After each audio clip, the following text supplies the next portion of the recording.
வேத வசனம் ஒரு விதமான ரட்சிப்பை போதிக்கிறது. என்ன விதமான ரட்சிப்பு? கடவுளே மனுஷனாய் வர வேண்டியதாக போச்சு. ஏன்னா இங்கே யாரும் இல்லை ரட்சிக்கிறதுக்கு. பெரிய பெரிய தேவ மனுஷர்லாம் இருக்கிறாங்க, தீர்க்கதரிசிகள் இருக்கிறாங்க, பெரிய பரிசுத்தவான்கள்லாம் இருந்தாங்க. ஆனால் ரட்சிக்கிறதுக்கு ரட்சகர் இல்லையே.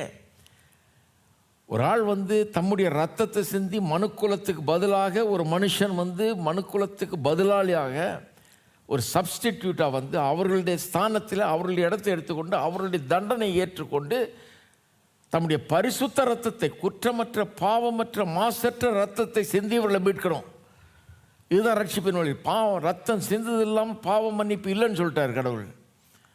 அப்போ அப்படிப்பட்ட மீட்பு உண்டாகணும்னா அப்படிப்பட்ட தகுதி உள்ள ஒரு ஆள் இருக்கணும். பாவமே இல்லாத ரத்தம் உள்ள ஒருத்தர், குற்றமற்ற ரத்தம்.